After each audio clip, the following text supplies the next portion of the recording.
Mel Strong, welcome to Second Nature. Thanks so much for being here. Thank you for having me. I'm so excited. We are also joined by your number one fan, Mr. Aaron Lutzi. Aaron, share with the audience your background Oh with man, Mel and why you've become such an enormous fan of hers. man, why you got to do me like that? This is the best way to start this Yeah, conversation. yeah. Yeah. Thanks a lot, Dylan. Thanks. Here's where it all began. Mel and I have a mutual friend by the name of Riva, and Riva has actually been a huge connector in my life. She introduced me to my wife, as a matter of fact. So big shout out to Riva. But she also introduced me to Mel way back in the day. Mel, I think you were in the action sports or skateboarding division over at Nike at the time, which in the arc of your career at Nike was sort of toward the end of it. You'd done a lot leading up to that point.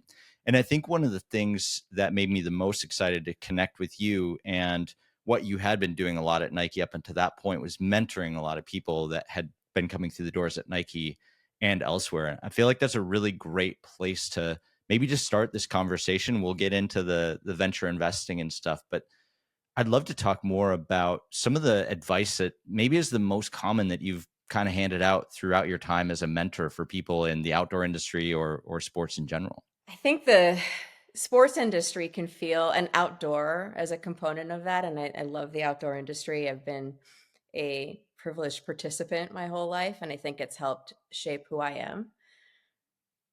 But I think sports and outdoor can feel so monolithic, that there's sort of one path to working in the outdoor sports industry, and that there's one type of leadership that the industry, whoever that is, seems to celebrate.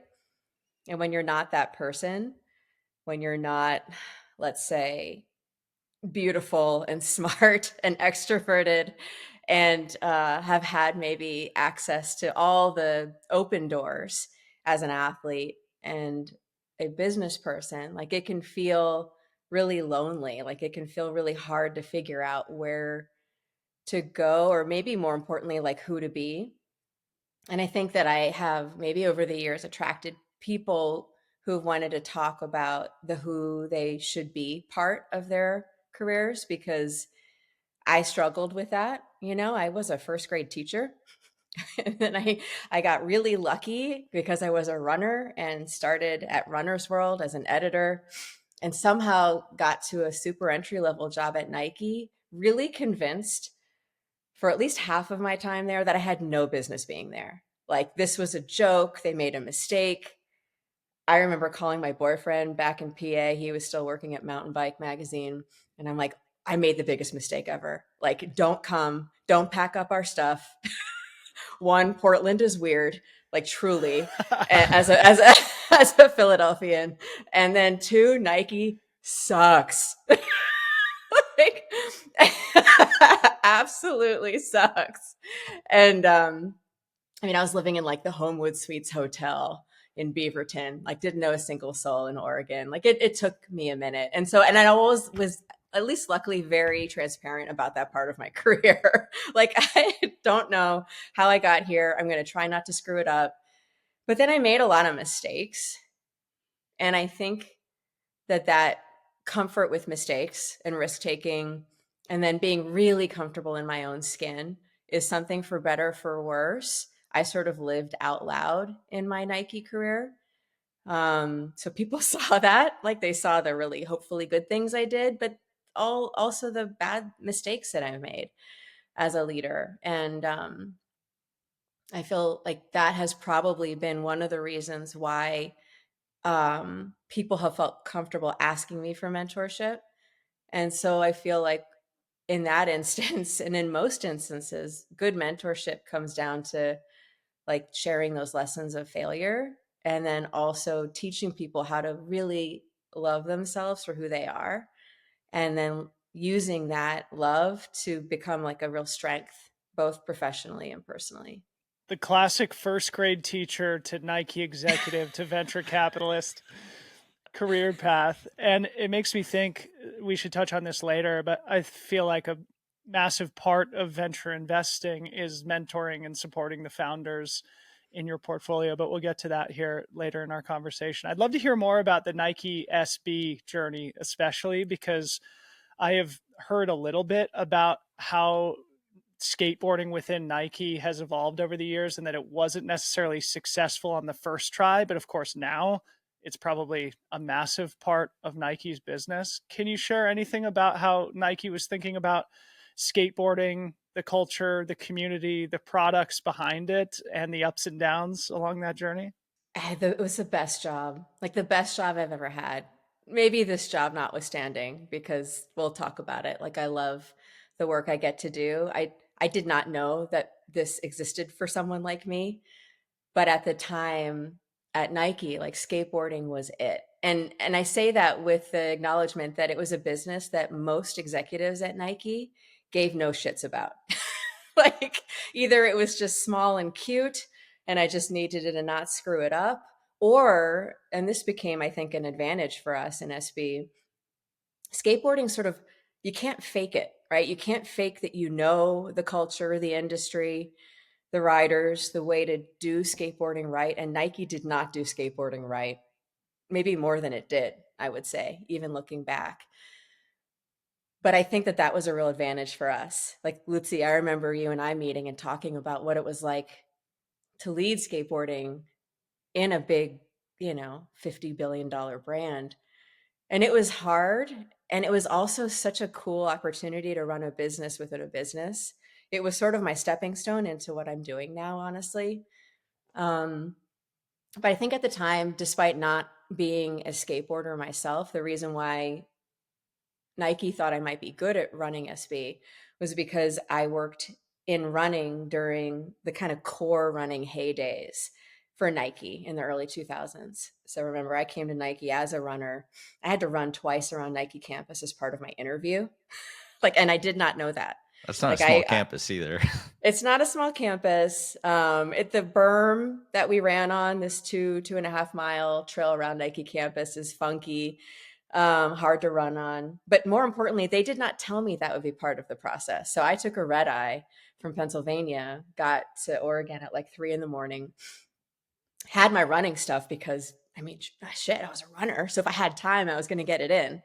And that was all part of the test, I suppose, because back then Nike cared a lot about having runners in Nike running.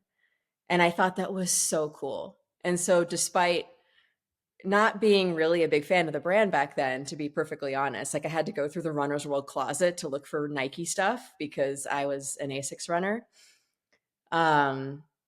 That part of my Nike experience like made me fall in love with the brand. Like, oh, you guys are legit. And you know that if you want to do running right, you need runners leading running, right? And so I think that that work in running helped me earn credibility, at least inside Nike, that I could do skateboarding right. I kind of had two opportunities to work in skate. The first was when I was head of action sports. And I know that that term is very cringy for a lot of people. It's cringy for me. Not for us. No? Are you okay with action sports? Yeah, we're okay with it. We'll let it pass here. Yeah. We always joke that there's like, not like an action sports kid who like wakes up and is like, I'm going to do action sports today. There's skateboarding, surfing, snow, BMX, all the stuff that Nike and lots of action sports brands participate in. But nonetheless, like my first gig in skateboarding was through the lens of being head of marketing for action sports. And at the time, we had a snowboarding division, we had skateboarding, we had Nike Surf, even though we also owned Hurley, which was super confusing. Like, how big did we think that addressable market was? We had BMX, we had Moto, we had wakeboarding because someone at Nike loved wakeboarding. Like all these things, almost none of them made Nike any money, but there was more to it, like this access to a really hard to reach customer that I think was really attractive for the brand. And so I worked first on being part of this team, really assessing all of those different categories within action sports, deciding which made sense for Nike. We pitched Nike snowboarding.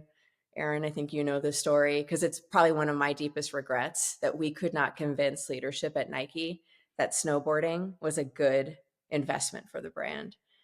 I still have all those decks, by the way. Some days I just look at them and I'm like, oh, what if? You should but post we them did make post them in the Second Nature Slack. We know you're in there. Nike can't fire me now, right? So why not? Um, and then, yeah, skateboarding. Like we got to pitch and obviously win the opportunity to continue to invest in skateboarding as a brand. We, at the time, like I said, owned Hurley. And so we rolled all of that up into one entity. But the second time around as GM of SB was kick ass. That was my last job at Nike. I had tried to quit earlier, and it was literally like Nike's Hail Mary of like, no, no, no, don't go. Like, what's the job that would keep you here for a few more years? I can talk about all of that if you'd like. Um, but it was a beautiful job because we had already tried to make skateboarding big at Nike and failed. And by that point, we had gotten commitment from management that like we could keep skateboarding core and small, like really focus on independence, really focus on just building the best team, make great product. Don't force people to buy it on Nike.com because core skateboarders don't go to Nike.com. Like we were able to just build something really special. So I'm super proud of that. It does seem like skate was sort of the anti-brand within the brand. You got to go against sort of the Nike way. There's so many brands that try to say, we're going to do this, but we're going to do it in the brand's way of doing it. And that always seems to kind of come up short. Do you think that it was sort of your internal clout, the respect that you had already built up over being there for, over a decade that got you the ability to push away from the Nike way? Or what do you think was the lever? Was it the failure of the previous, 6.0? What was the thing that allowed skateboarding to be skateboarding? I think we were able to convince the organization that skateboarding mattered and that the people who were part of that culture, not just the riders, not just the people winning contests, but the culture around skateboarding, the music and the films and the art. Oh my gosh, like such beautiful art comes from the skateboarding community. And there was really no other legit way for Nike to be part of that community. And I think we brought all of our riders in, and had them meet with our CEO and our CMO and the leadership team. Like those were wild, trippy experiences for me. Like, okay, what are we signing up for? But like, you can't be around skateboarding and not love it. And I think that's why I felt welcome there as a runner. And now, like cyclist and mountain biker, I always felt part of the skateboarding community just because I think I appreciated it for what it is and was. And I think that at that time, Nike really cared about that. Like, this is a consumer we're never going to get through traditional sports. If we're the brand for jocks, we're the brand for, high performance athletes, like skateboarding allows us to reach a very different customer. And we romance the shit out of that customer internally in order to fight to keep SB within the brand. So why would they keep SB within the brand? Is it just such an attractive market that Nike wanted to play within it? Because after an initial failure, you could see a brand like Nike give up on it entirely. What motivated it to go back to the drawing board and take a second swing? Because ultimately that ended up being a massively successful decision that isn't necessarily obvious in hindsight. Yeah, we always said that in SB we had to live in this perfect storm of taking advantage of the rest of Nike, the mothership, as my team called it. Like we actually sat off campus adjacent to Nike campus for a reason. Our Really? building looked completely different from the rest of Nike campus. I actually have a lot of the wood from that building here now in Hood River in my barn where I'm talking to you because that building doesn't exist anymore. But if you don't know the history of SB, Sandy Bodecker, who was a mentor of mine and just sort of a legend within Nike, both stood up the Nike soccer division within Right. Nike and Yeah. also skateboarding. Nike lore is that SB actually stands for Sandy Bodecker. I'm not sure that's true, but I love that that's lore, right? And I was lucky to work for Sandy several times in my Nike career. And I think his advocacy for us at a certain point was really important. And he sort of gave us permission because he'd been at Nike for so long. He wasn't, by the way, a skateboarder. I think he was a skier, and just kind of worked his way up from like wear testing shoes in New Hampshire to coming to Beaverton and being part of Nike's history here. But I think we were always able to convince the organization that we could do that thing, like that specialness of taking what's great from Nike, supply chain, access to talent, distribution, great, like just designers building great footwear, and the best of skateboarding, and just do something really cool with that. And by the way, that didn't always work. Sometimes we were too Nike. And you Yeah. probably know what that means, like selling Nike SB at Foot Locker. I don't know. Like at the time, at the expense of really looking after independence and core skate shops, like that was tricky. Sometimes Nike would tell you maybe SB was too far off the path, right? We're making the organization a little too uncomfortable with what we were doing with footwear design or how we were thinking about building our team of riders. But if we got that sweet spot just right, it was really magical. And I think Yeah. that tension, especially in big brands, is really important. I don't know if Nike does this well today. I know that's been part of the discussion you all have had on this podcast in the past. Yeah. I worry about the future of big brands being able to do big well while also doing very authentic, deep vertical well. And I'm sure you can develop investment theses around that too. But I'd love to veer us into a rabbit hole real quick. Sandy Bodecker. So I don't know the full story behind him and his legacy, aside from that he's a Nike legend. But where we started the conversation was Aaron asking you about mentorship. And it sounds like Sandy Bodecker was potentially one of your mentors within Nike. I know he was key to the Breaking Two project, with the runners in our audience will remember. And he passed, I think, 4 or 5 years ago, not necessarily unexpectedly, but at a younger age. So, with that as a preamble, Mel, I'd love to hear what impact Sandy had on your career and what made him such a Nike legend. Why was he so special? Oh man. Yeah, Sandy passed. I mean, it's maybe one of my most vulnerable moments was standing in front of, I don't know, 600 people in the Stanford Theater, which is a big auditorium on Nike campus, but with thousands of other Nike team members from around the world watching on video and like bawling my eyes out when we had his memorial. So that was October of 18. Um, I love that people like Sandy could exist in a big global brand like Nike. Um, I think that there have been predecessors to the Sandys at Nike and in other brands. I mean, Joan Benoit Samuelson is actually the reason why I came to Nike, and I would put her in the same category as Sandy. These are people who both love the brand implicitly, but also are always challenging the brand to be better. And I think it takes a really certain kind of person to do both those things. We had lots of people who love the brand blindly. And maybe other people watching can relate to that. If you're working at a big brand, I think it's really easy to put blinders on around the ways that perhaps your brand could be better. And I think what Sandy did a really nice job of was clearly loving all that Nike was, but more importantly, what it could be. And that entrepreneurial spirit of seeing the potential of the future and being willing, by the way, to fail.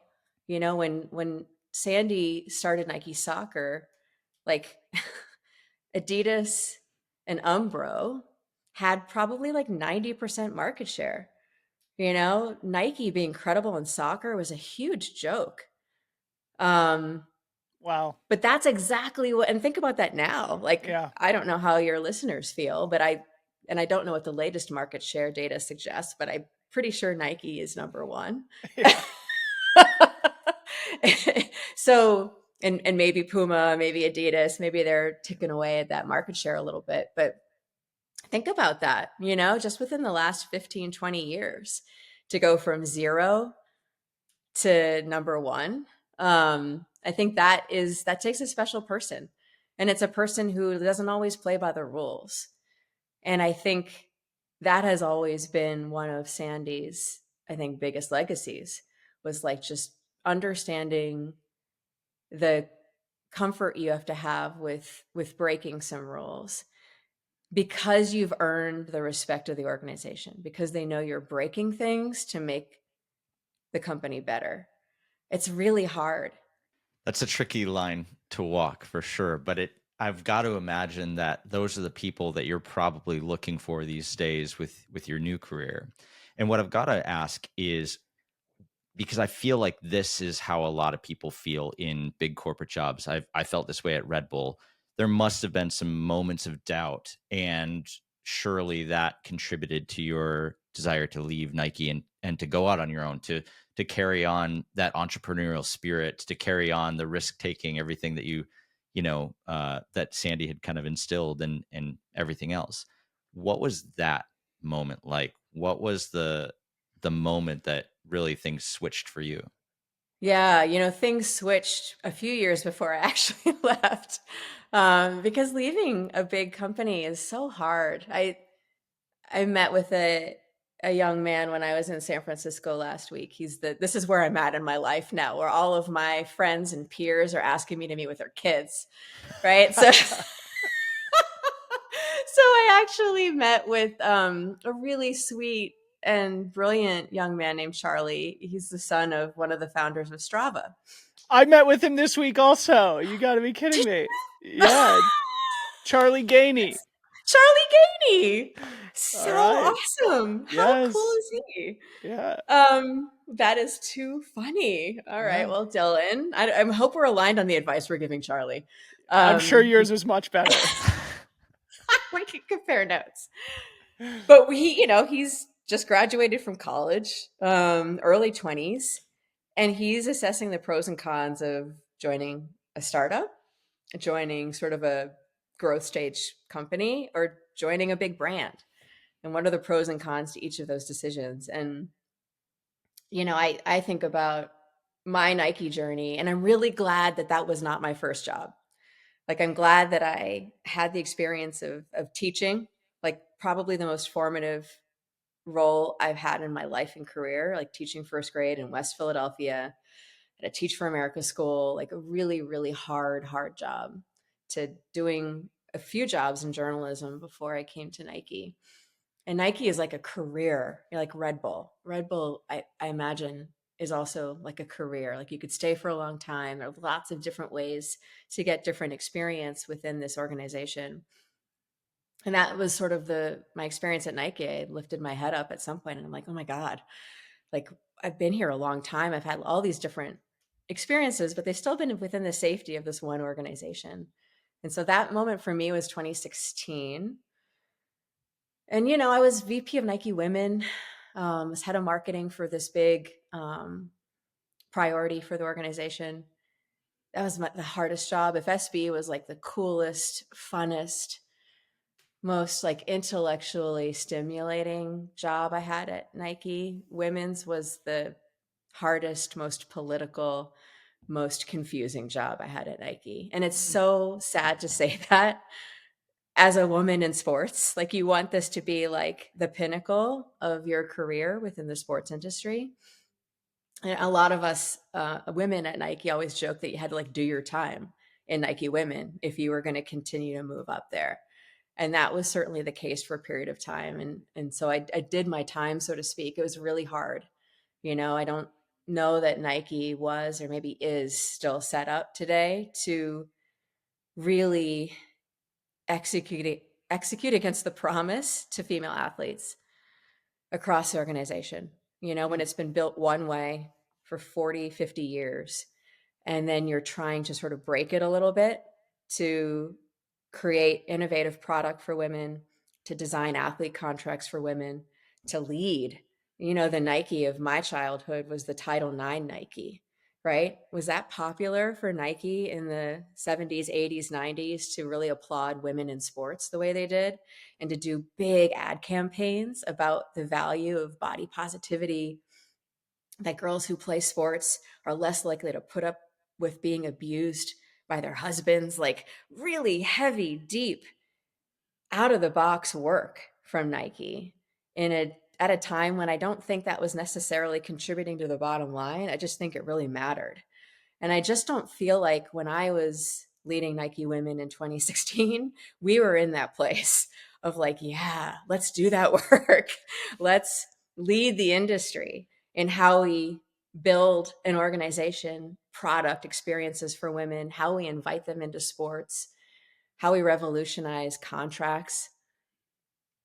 I don't think that at that time, those were things that were possible there. And that broke my heart because naively, I thought that that was what Nike was all about, right? I thought we were still that brand. And I don't think we were. And so that all fell apart for me, again, very publicly, because that seems to be my way in like me packing up my office into a couple of boxes, um, and leaving quite dramatically and just sort of figuring out, okay, if I was going to stay for a little while longer, what would that need to look like for me? I think that that was a really important acknowledgement that I was not going to be able to change Nike. Like Nike is on a path. There were board directors, there were C-suite executives, and maybe it was their job to try to make Nike quote unquote better. Maybe my better wasn't their better, right? And I think that that reckoning for me was a really important experience to have. And so I picked SB. Sandy called me. When I quit / took a sabbatical, we just like packed up our bikes and drove to Wyoming, Colorado, just like went to my happy place. Like, let's go in the woods. Let's be on our bikes. Let's think about life and the bigger things, which the outdoor industry and outside can really provide for me. It's like my place of therapy. But Sandy was the one to call and be like, okay, like what can we do to keep you here a little longer? And so I think people always knew that I wasn't going to stay after SB. And that was sort of a really beautiful place to be, like when you're not worried about your next job, when you're not worried about your performance reviews, so to speak. Like I cared, I wasn't going to break anything, right? But it wasn't really about me anymore at all. It was just about trying to do right by skateboarding for a couple of years. Like that was really awesome. And then in the meantime, I was like, well, shit, what am I going to do? Like, I need a job. Yeah. I'd like to stay in Oregon if at all possible. I don't ever want to work at a corporation again. That was a decision that I made pretty quickly. Hmm. So Then then what? So then put the pieces together here. So cutting to the chase, you're a general partner at Next Ventures, which we should transition and talk about now. My imagination goes to, you get a call from Lance Armstrong saying, hey, I'm putting together a fund here. Do you want to come help me run it? What's the real story behind that transition and what made Next Ventures get you out of the chair? Because I'm sure you had a lot of different options, and it's got to be something that really calls to you deeply in order to dedicate the next chapter of your career to something. What was that power crystal, as we call it here on the podcast, that drew you to Next Venture? It sort of happened that way. The things that were happening from that like reckoning of 2016, crying, packing up my car with my shit, and making a general scene of things. Like after that moment, I started to try to answer some of those questions for myself of, okay, like, why am I here? What have I learned? What brings me joy? And that can sound really like woo woo, but I have this like list of things that bring me joy. And it's an actual list that I check often when I need to make a big decision about how I'm spending my time. And so working on that list with my husband and with Sandy and my mentors and the people that I trust the most led me to a few ideas around, okay, I still want to contribute to positive change in the world. I learned all these things from this corporation that could be really beneficial for the next Nikes of the world. I'd like to understand early stage. I love founders. I think most VCs, most investors would tell you that they became investors because they understand how difficult it is to build something from scratch, and they don't have the courage to do it themselves. That's like the big secret in VC. There are many founders who have successful exits and become investors themselves, but Yeah, or they've done it once and they know how painful it is. They're like, never again, but I'd be happy to help somebody else do it.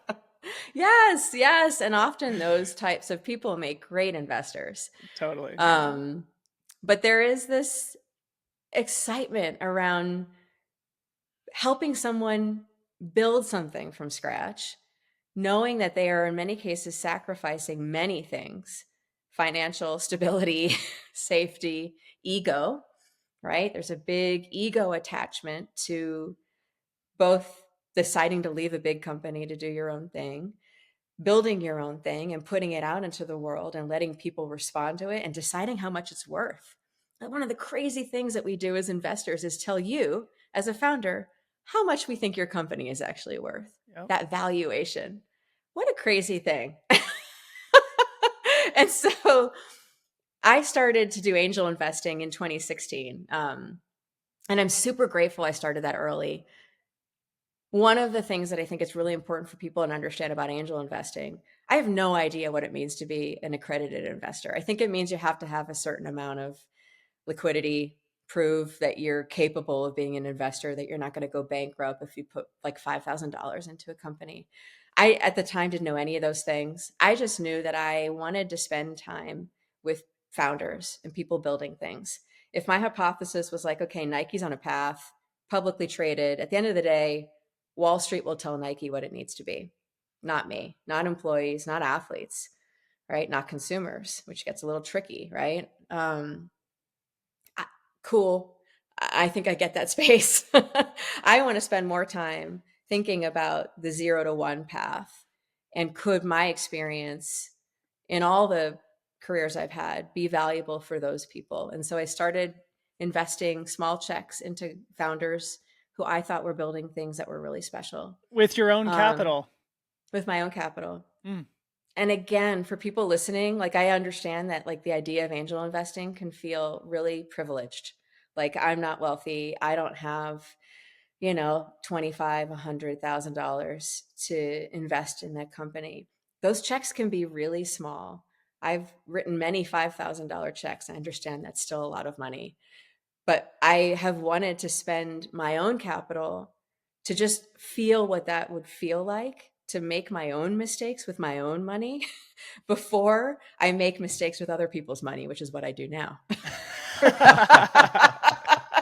That's the biggest mind F of being an investor of a fund like ours, is I'm investing other people's money. Yeah. And I know them all, and they're beautiful people. And there's some of them are mentors and my mentors. Like, what an honor, So there's a whole nother level of responsibility that goes into investing when it's other people's money. But I started with my own.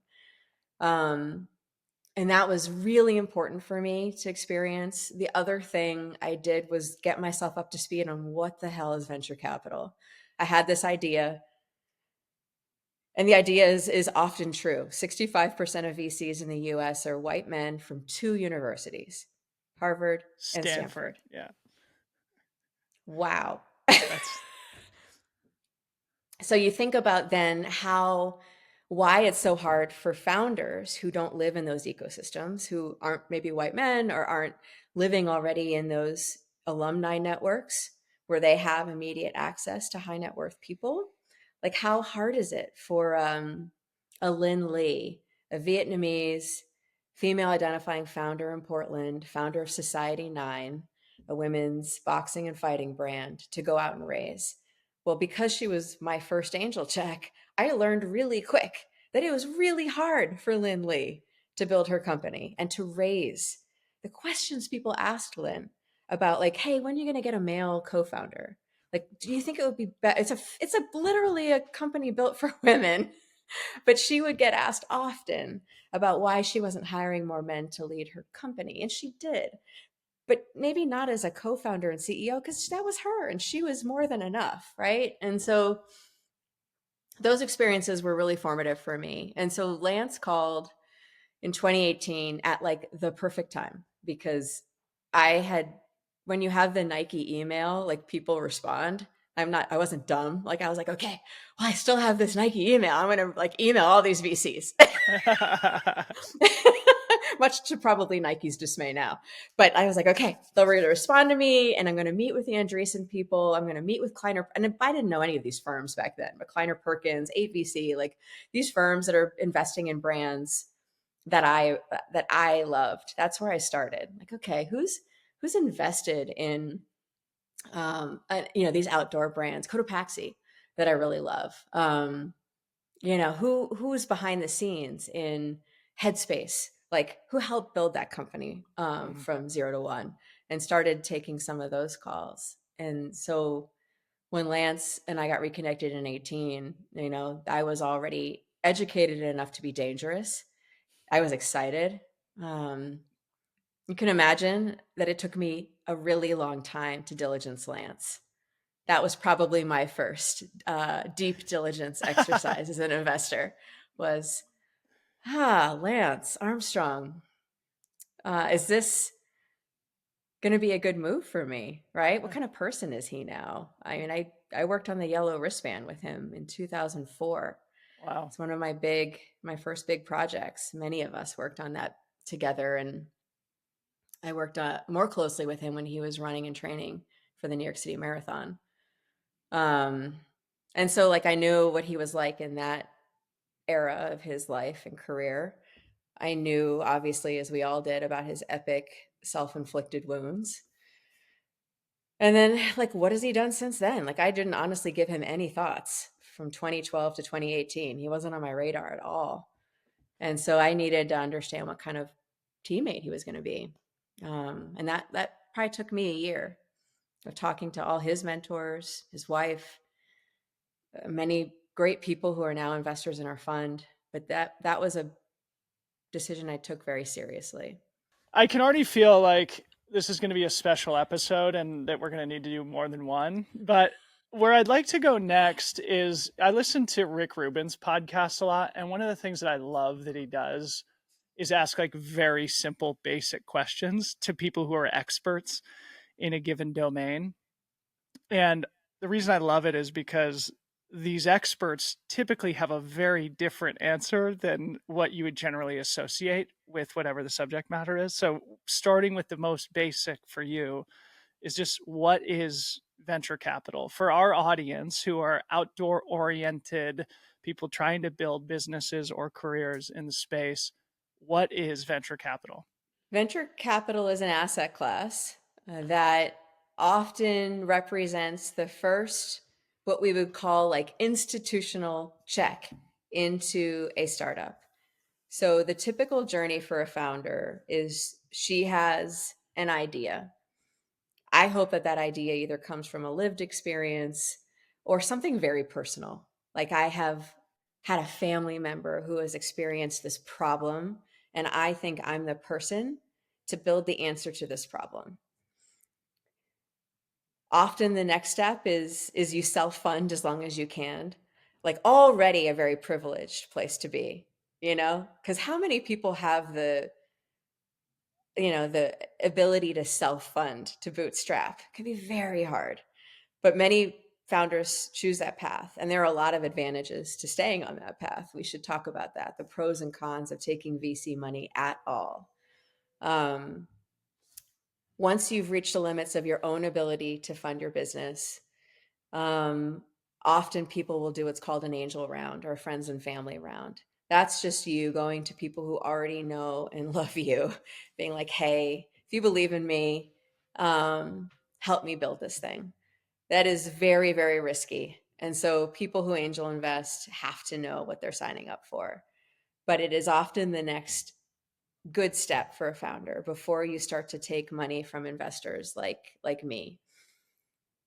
Because once you take my money, meaning our fund's money, represented $50 million from what we call limited partners, And those are, in our case, like high net worth folks, people in our network who believe in us, who believe that we have the ability to find incredible companies building incredible things in our space of what we call whole person health. So health and wellness. How do we help people live healthier, happier lives?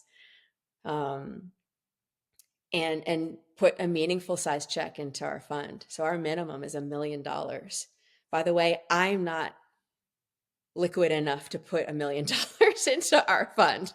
So again, like you're talking about a group of individuals who have been successful with their own businesses.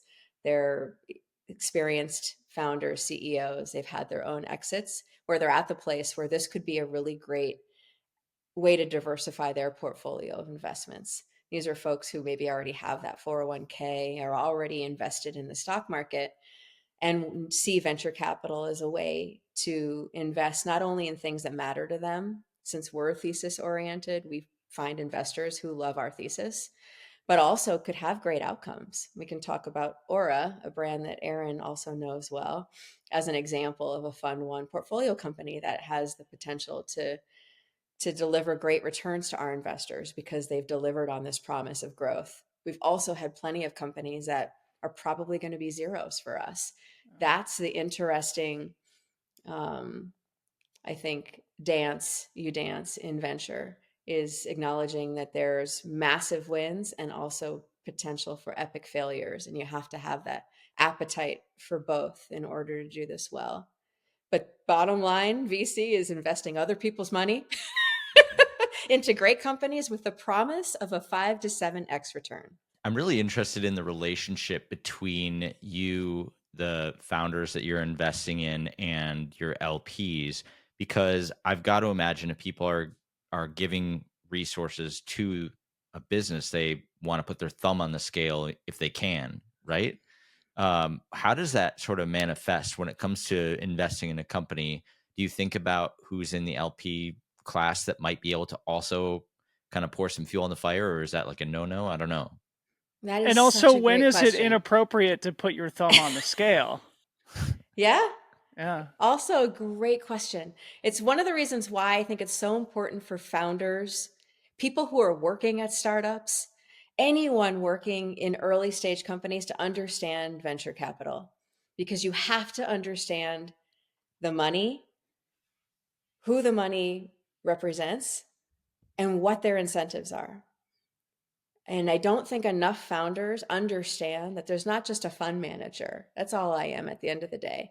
I'm hopefully finding great companies and investing in them and helping them grow.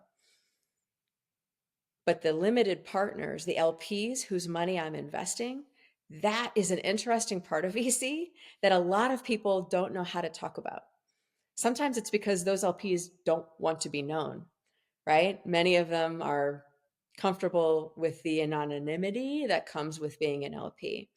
But I think it's really important for founders to develop some level of comfort with their investors around, like, who's in there? Can you give me an example of the kind of access I might have to, the founder of WebMD, or, an experienced investor?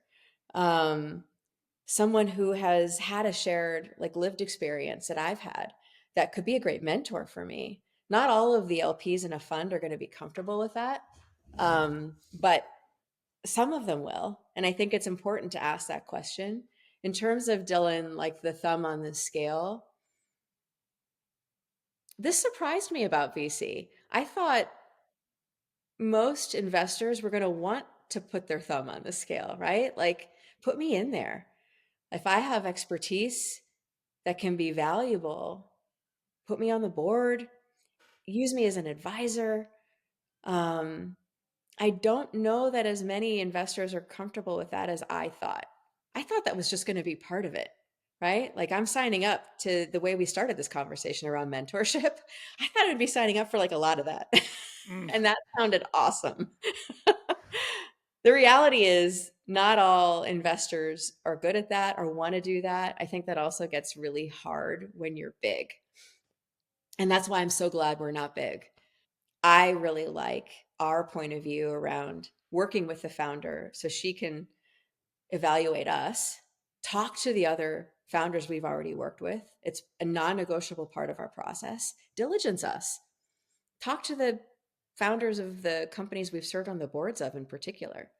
What do they think about working with us? If that sounds great to you, that's just going to make our relationship better. But if that sounds awful, wouldn't you want to know that up front before you sign essentially like a 5 to 10 year partnership with us? Yeah. It often feels like all the power in VC sits on the side of the table with the capital. And I think as founders, and for those listening who are building companies that where they might consider venture capital investment someday, it's important to understand that it's very much a two-way street. And you should be diligencing all that capital and the people behind the capital in the same way they're diligencing you and the opportunity for your business to return that capital. It should feel very balanced. And if there's value that we can bring as a firm to any of our portfolio companies, you better believe we're going to want to get in there. But it has to come, I think, at the invitation of the founder, and it has to really feel like it's balanced. Super interesting. Coming back to something you just said, I'd love for you to honestly talk about situations in which it's maybe not wise to take venture capital. Both Aaron and I own our own bootstrapped small media businesses that are in all likelihood not appropriate for venture investment, though I've certainly been approached a few times for that opportunity. And I think we have a lot of founders in our audience who are evaluating the path forward for their businesses. So if we take it as pros and cons, the pros, obviously, you get access to liquidity, you get access to capital, and the support of competent people like yourself who've been in the trenches before. What are the cons? So many cons, right? Like, you are signing up for a certain pace of growth, right? And you're signing up for a certain type of product. Let's say that you're building a company that today is a direct to consumer company with a go to market strategy that's a mix of direct and wholesale. You may decide in 6 months, you know what? I'm actually going to go enterprise and I'm going to build an innovation that I'm selling into other retailers or brands. I'm going to completely flip my go-to-market strategy for these reasons. There may be investors in your company who are stoked. Hopefully they are, right? Like, cool, this makes sense. I love the way you've thought about it. I love that it opens up an opportunity for better margins for you. Like, this makes all the sense. Go. You may have some investors who are like, no, this was a consumer business. I wanted to stay a consumer business. So you welcome input into your business when you take on investment from VCs. And so you also sign up for a certain kind of growth pace of like, okay, again, like, keep in mind, our LPs for Next Ventures, our firm, are expecting returns in 5 to 7 years. We're at 5 year mark for Fund One. Yeah. So we made that outside investment. It was called Pocket Outdoor Media when we made it. Yeah. But we invested in Robin Thurston's business in 2020. All right. Like, what's remember, VCs return capital to their investors in 3 ways. You sell your business, you take your business public, or you can sell as an investor your ownership or position in that business to another entity. It's called a secondary. Secondary, yeah. So what do you do? Let's dive into the Robin thing real quick with outside. What do you do it now that the 5 year mark is here and it looks like they're still just starting to kind of figure some stuff out or just starting to put some stuff into play? What do you do? As an investor, or if you're Robin, or both? How do you work together? How do you work together to find the path forward? That's the right question to ask. Yeah. It depends on what kind of investor you are. I mean, I would imagine he has some investors. He's got some big dogs in there, right? Yeah. I would imagine there is some pressure to show a path to an exit. Okay, so what does that look like for outside? Just to continue to pull on that thread. Like, who would acquire outside? Is outside showing the potential to be a publicly traded company? So you can imagine the board has already had those conversations. And Robin is in the position of having a point of view on which path makes sense. Perhaps both do at this stage. And there will be certain milestones for both of those possible scenarios that will help the board with Robin make a decision around where the most likely exit at the right timing needs to happen. That's certainly like our point of view as investors. Like, we're not in the business of pushing founders to exit at all costs because there are a lot of factors. I want to see Robin bring his full vision to life. And as you all discussed on this podcast, he's not there yet. He knows that. But he is very driven by the potential of that vision. We believe in that vision and in Robin. Why would we push to exit now? Let's see what it's capable of, And so that gets really exciting as an investor.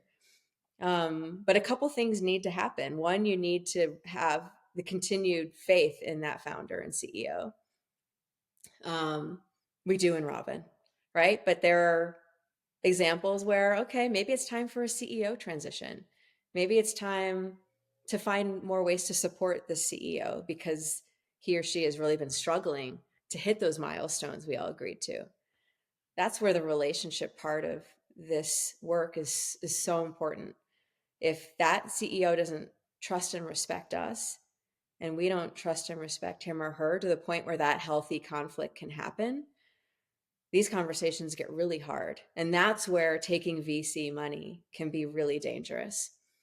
If you've taken all the money you could raise and not understood what the expectations of that capital actually is, a couple years from now, you could find yourself in a place where you are being pressured to grow more quickly than you'd like to shift go-to-market strategy in a way you don't want to.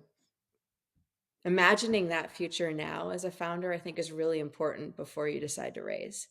So a business whose path seems a little bit more well-defined is Aura, a brand that you mentioned just a second ago and a place that Aaron worked for a couple of years. Mel and I actually shared one single day of overlap. She was the interim CMO when I started on day one, and then on day two, she was gone. All part of the master plan, Aaron. You didn't need me there. So that's exactly where I was going. And this is timely because Aura is in the news. I think it was just last week it was announced that they raised $75 million from Dexcom, a strategic investor that raised their valuation to $5 billion, which I think has downstream implications to how you guys mark your investment, which was certainly much earlier. As Aaron mentioned, you served as interim CEO at Aura for a short time, so you can take this in whatever direction you'd like. But clearly, the path for Aura seems to be in the direction that you described successful investments going, that being either an acquisition, an IPO, or I guess Next Ventures could sell your position in secondary, though that's probably not how you would envision it. But anyway, I'd love to just open the floor to what's made Aura special. What was the initial investment thesis and insight, and any important learnings that come from the success that the brand and the business has had in the short time it's been around? Sure. So we invested in Aura in late 2019. So arguably one of our first investments.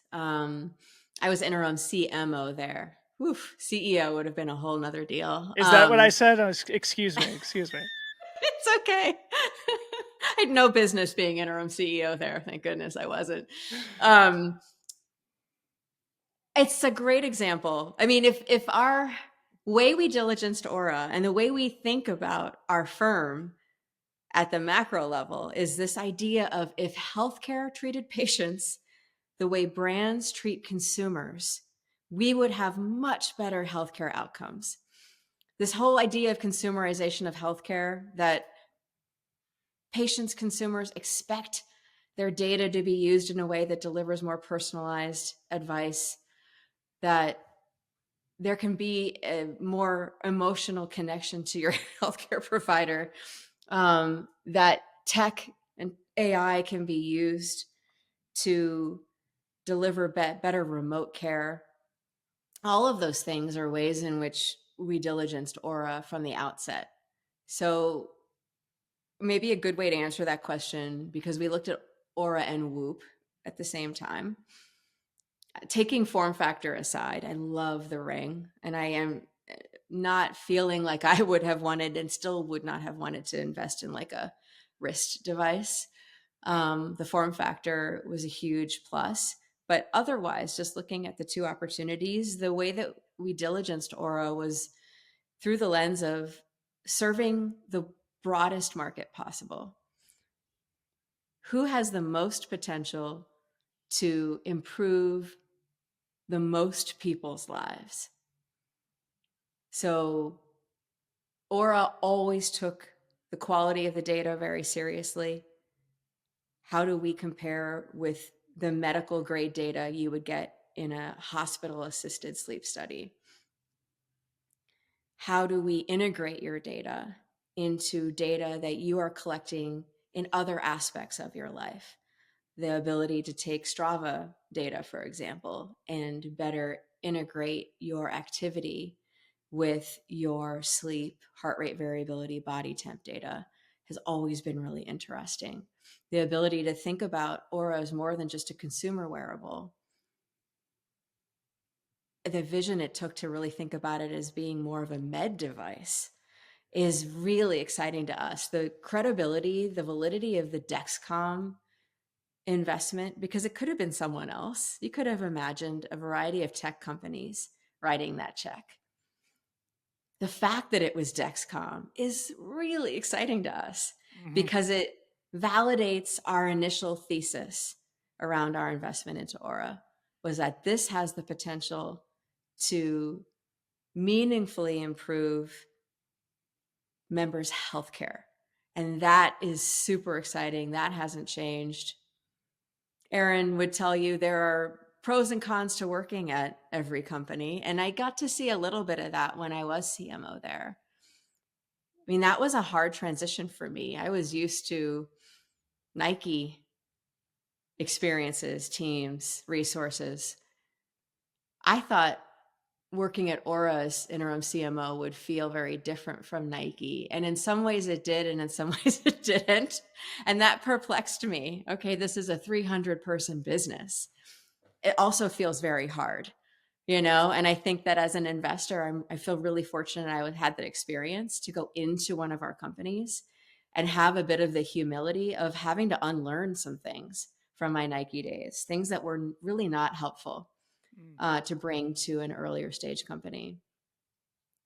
But I walked away from that experience feeling more convicted than ever, because until you work in a company, you sit on the board, you sit in investor meetings, your CEO tells you things, but it's still a little different than having the lived experience of being in the business on the Slack. It's just COVID times, 2021, being in all the meetings and being like, this is really how this company is being led. It is really about breaking through in the broadest sense around healthcare and health and wellness. That was so validating for me. That stint at Aura for both of us was just a fascinating time, because there really is no safety net when you have a brand that's small. Everything you do is sort of, like, this is it, and we're the ones doing it. There's no other division, there's no agency support. It's just us. And that experience there, if we fail on this launch, like, that's it. It's a much different feeling than being at a Nike or a Red Bull. I know we're getting close to time, but one of the questions that I kind of wanted to leave everyone with was, you talked a lot about just understanding VC, understanding, capital and resources and everything. And I'm curious if there's any resources that you've either read or found anywhere that sort of helped you on your process of understanding capital, understanding investment, understanding VC, even like the stages and rounds and stuff. Is there any book, is there any place other than Google that you found to be interesting in your journey? Yeah, there are some great podcasts. I mean, some of it comes down to like, what kind of learner are you? I bought all the books that people told me to buy. I don't know that I read any of them. They're dreadfully boring. There's a bunch of them. I have them because I'm supposed to. I have not opened them. Um, there are great podcasts. There's a podcast called Swimming with Allocators, I believe. My friend Ernest Kim hosts that one. It's interesting because they actually interview LPs. So getting to the like real clarity of like, how does a high net worth individual think about investing in a fund? How does a university endowment or California pension or TRS, Teachers Retirement System of Texas, think about deploying into venture funds? That I really like that podcast. There are a variety of really good ones that I could send you. I guess what I would encourage people to do, encourage you to do, if you are interested in learning more than you know today, is one, if you have the ability to invest and write a small check into an early stage company, do so, because that company will eventually raise venture dollars and you will be on that journey with them. And I think being with a founder through the experience of raising capital from VC is arguably the best way to learn. Mm. And then find your local community of investors. So Aaron, in Portland and Oregon, we've got the Bend Venture Conference. We've got the Oregon Entrepreneur Network. We've got OVF, Oregon Venture Fund, Cascade Seed Fund. We got all these great investors that would love to spend time with you. It's a beauty of living and working in a like small market. It's like the doors are all open. In San Francisco and California, it's kind of a different deal. That's arguably the epicenter of VC, although I think we're working hard to change that. I would love to put like Oregon on the map with our community in a really meaningful way. Hood River, the Silicon Valley of the Northwest. Hey, why not? I think Bend is trying to do that as well, and I think that's great. I think we need all of it. But I would encourage you to talk to people who are doing the work. I mean, given what I know about the both of you and maybe your community listening, is that there's an interest in just connecting. So find your local communities of investors. They will make time for you. Ask them how they got started. Ask them how they think about applying their investment thesis and strategy. I'm an open book when it comes to next ventures because I want people who had my background to come into VC. We desperately need you. We need people who have marketed great brands, who have led teams, like for real. Again, remember, most VCs don't bring that operating experience, we call it, to VC. So having lived the ups and downs of working in an organization where you're leading teams, hiring teams, and unfortunately exiting teams, like all of that experience helps first-time founders and CEOs especially. But I think it comes back to how we started this conversation. Look for mentors. People want to know that they're contributing to the next generation of great founders and investors. So ask before you think you're ready. I did. And those people are my mentors still today. And I'm super grateful because when I had to write my first deal memo or my first term sheet, I had no idea what I was doing. Yeah. Who do I call in those moments?